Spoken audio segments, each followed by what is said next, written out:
Hello. Welcome to the Field of Streams, where every week I, your host, that's me, Janeen McCrae, read a short piece of my writing to you so that you, blessed listener, do not have to. It's kind of like an audiobook reading, but not of a book.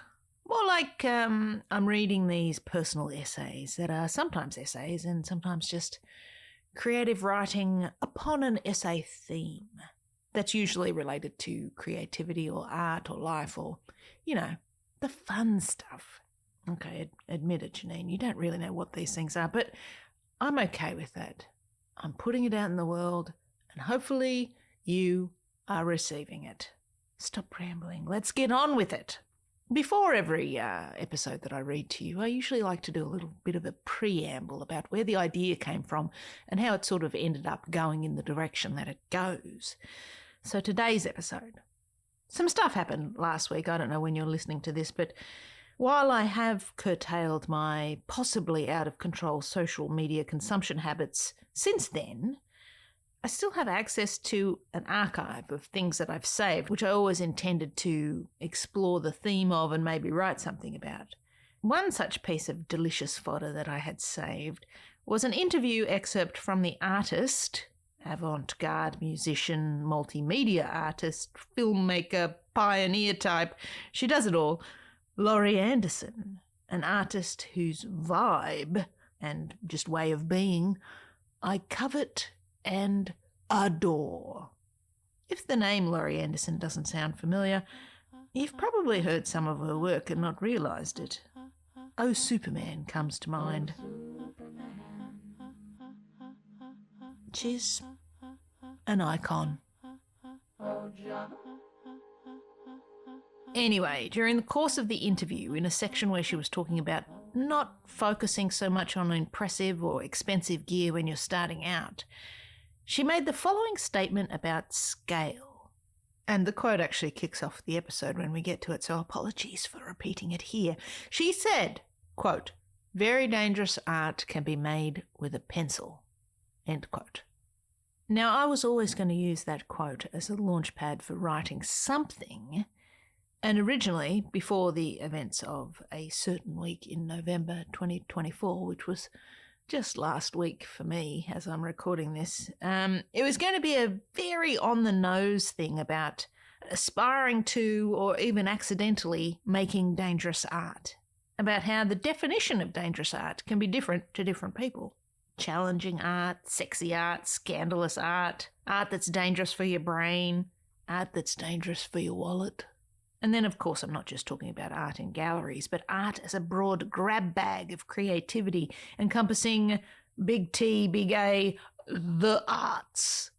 But then, like I said, the election happened, and I personally rode the roller coaster of emotion that came with that, and I checked out for a bit. And when I came back, I saw a few people were sharing around a Toni Morrison quote from something she wrote after the second Bush became president. That sounded weird. George Bush. Let me read you that quote from Toni Morrison because it also influenced this writing, the writing about dangerous pencils and art that I'm about to read to you, and it changed the angle of it a bit. Quote, "This is precisely the time when artists go to work. There is no time for despair, no place for self-pity, no need for silence, no room for fear. We speak, we write, we do language. That is how civilizations heal." End quote. That's a big feelings quote there from Toni Morrison from an essay called "No Place for Self-Pity, No Room for Fear." I put the link to that full essay in the description if you want to go read it. So that's the conceptual framework. Very dangerous art can be made with a pencil, and in times of social upheaval, well, that's the best time to make art. The right time. And the danger it poses can be of its subject matter, or the danger can be that it gives you the sense of control at a time when you feel like maybe you have no control. It gives you agency, and a citizen who feels any semblance of control in their own life, the power to speak out, to express themselves and find a voice, is something to behold. Weirdly, for some reason, an Idol song lyric just popped into my head, and it's the best way to scare a Tory is to read and get rich. A Tory, of course, being a politician in the UK. It's unrelated to dangerous art and pencils, sort of. Actually, it's adjacent. I mean, idols do a lot of punkish social commentary kind of art. From these times, we might get some sort of punk expression through whatever outlet, whether that's music or literature or whatever. I'm here for it. You know, they're always saying the best music and writing and art comes from troubled times. And I talk a little bit about that in what I'm about to read to you, but, you know, I'd really prefer not to have the troubled times, actually, if we're being honest. Ugh. This is a hearty stew, people. Get your best chow down spoon out and let's eat. It's basically me having a conversation with myself. I'm not quite sure how I'm going to treat the separation between the two Janeens talking to themselves. Maybe I'll do a little audio trick, a sonic enhancement so that you know the two Janeens. Yes, I am a split personality. But, you know, me talking to myself about dangerous art and whether it is dangerous and why you should do it. Sit back, put your bib on, think about what it means to be creative, and allow me to read to you a piece of my writing called The One About Dangerous Pencils.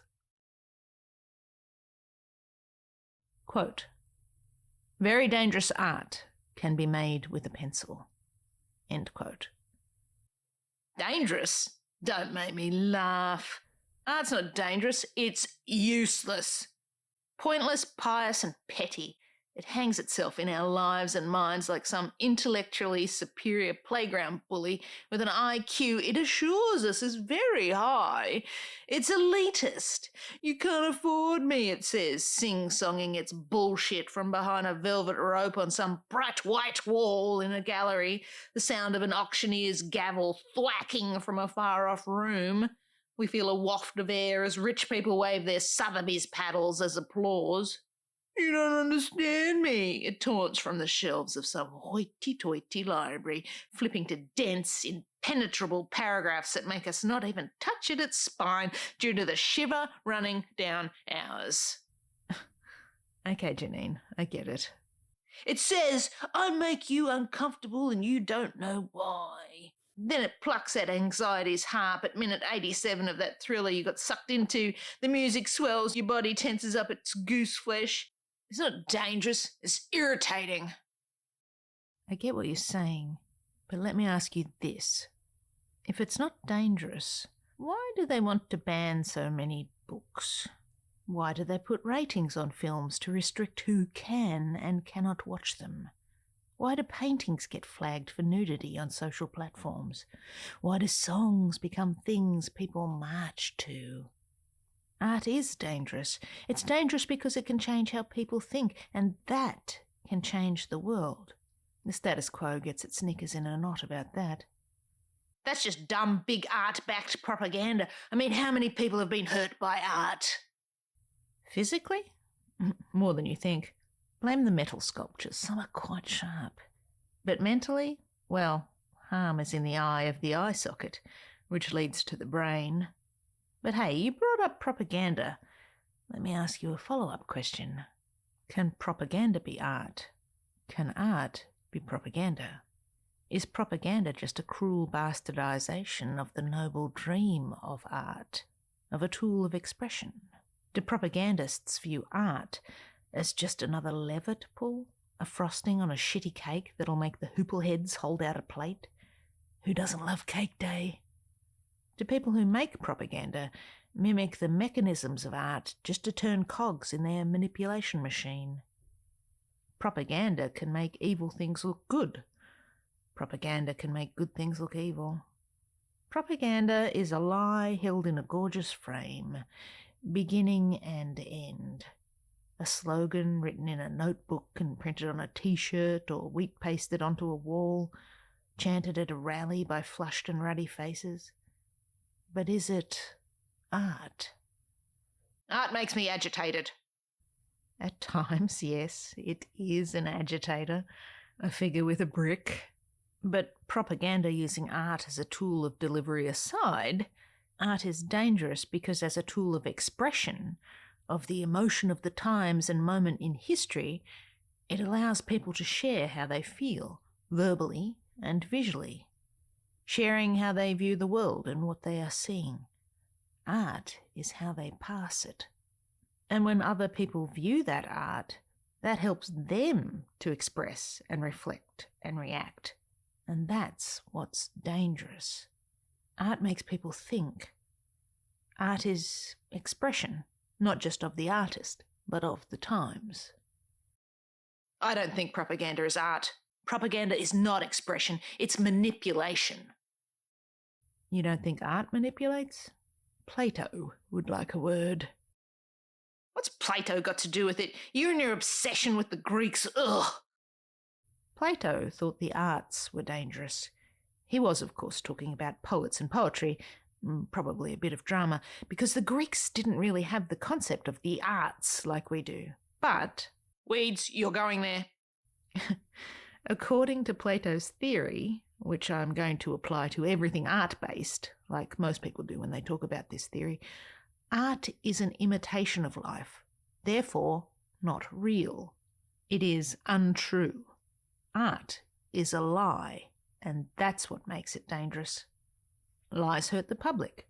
As a lie, art can affect your moral point of view. Art, this altered reality, this imitation of life, this naughty poetry that gives people a distorted view of truth, has the power to destabilise society, making it a threat to the common good. You go, Karen Plato. Exactly. Art steps too far off the path of reality, therefore needs a danger cliff sign, or else that poetry that's so beguiling and sirenish will walk you right off the edge of it. I've always said poetry is dangerous. Poets are a menace. Poets and songwriters, up to no good, giving people feelings they don't know what to do with. You're getting it now. Art itself is the lie, and that's why Plato thought it was dangerous. Like the social media of his time, it presented an altered fake view of reality that did not show the full picture. But I would ask Plato this. Is it a lie simply because it's not reality? The poet expressing a lost love, the painter expressing a violent scene depicting the savagery of humanity, the filmmaker shooting a dark and bleak street. Pull back from the frame and we see the ruse, but does that make the moment captured in that frame less true? Lies are dangerous. So, is art poetic propaganda? So many questions. Propaganda is not art, it's advertising. Sure, but even art is advertising something. A scene we can't get to, the athleticism of youth, bodies unlike our own, an expression we cannot put into words, the way things look from a certain angle, the way things could or ought to be in a perfect world. Art advertises ourselves. So is advertising just art with an agenda to fire you up, to make you feel something, to appreciate, to buy? Art is commerce, and that's dangerous, right? Everything has an agenda. Art pushes the agenda of the artist. That is true too. Even me talking to you, myself, about this. I have an agenda. I want you to make art. But before I get to that, when it comes to the artist, is agenda just compulsion by another name? Is agenda purpose or mission or impulse? Agenda is an evil-leaning word. It has connotations. But is having an agenda to make you feel something, anything, a poisoned purpose? Art's agenda is to appreciate the beauty in the world, to question a premise, to question everything and our view of it. Is it wrong to feel compelled after an event to get up off our asses and applaud a sentiment, an expression, a moment of non-reality made to feel real as an expression of a reality? Is it wrong to feel inspired to make something ourselves? Does art have a noble agenda? Nobilise it all you want, romanticise it too, put airs on it, make all kinds of arguments for the value of art to civilization and humanity and life. Position it proudly in your heart and mind and rub it into your dried emotions like some kind of healing spiritual foundation. Give art this power and gravitas and put people up on pedestals, but don't come to me crying when they sell out. Art is not dangerous. Art is commerce. It's transactional. Okay, Crusader, trust me. No one thinks painters don't want to sell paintings. No one thinks writers don't want to earn money for their words, or musicians don't want people to buy their records or go to their concerts. Yes, art is beautiful and makes us feel good. And you're right, it is a business. But if you want to be real, let's be real. There are things outside your life that you cannot control. You cannot control how much your electric bill will be. You cannot control the tides. You cannot control inflation. You cannot control how other people think. The world is out of control. You cannot control it. What you can control is how you react and how you express yourself. And sometimes, when it feels like someone else is driving the car of your life, when you feel like you have lost control, sometimes expressing yourself through your art is all you have. Money or no money, your ability to make art is one thing you have power over, and that is its own currency. The people who control the things outside of your control are scared by people who take control of their own expression, who think, who are curious, who read, who make art that makes other people think and get curious and read and express. And that's why art is dangerous, because it can be made by anyone with a message, by anyone with hope, by anyone with purpose, by me and by you. Anyone. Can art start a revolution? Art can certainly fuel the vibe of a revolution. Can art end a war? It can play a part. You're talking about protest art. If you want to call it that, sure. But it doesn't have to be a protest to be dangerous. It can be therapy, self-care, salvation, a comfort. It can be your outlet of expression in troubling times. It can help society gain clarity as to the space it occupies. I guess what I'm saying is that art is giant and complex and means a lot of different things to a lot of different people. Art is pretentious. Art is offensive. Art makes us uncomfortable. Art is challenging. Art makes us question our taste. Art makes us question our neighbours. Art is a giant wank. Art is a reflection. Art is a truth ray. Art is a lie. Art is medicine. Art is what you make it. Art is protest. Art is an act of resistance, just like joy. Art is made by people. Art is dangerous. The ideas, the artists, the poets. People keep saying the best art comes in troubled times. Why do we have to go through the troubled times to get it? I feel like shit. This sucks. Like I said, control. When you feel like you've lost control, when you feel like the world has gone mad and you're caught up in the net of it, close your aperture to bring into view what you can control. Control your mind, control your voice, control your expression. This is what you have in troubled times. If you feel like shit, anxious, troubled, scared, look to art. Art that cuts, art that heals, art that bites, art that kisses, art that sneers and blinds and turns the world upside down, art that expresses love to counterbalance all, art that just is, that aims for nothing but the act of coming from you. You know, art. Where do we go from here? I don't have an answer, but you know what I do have? A pencil.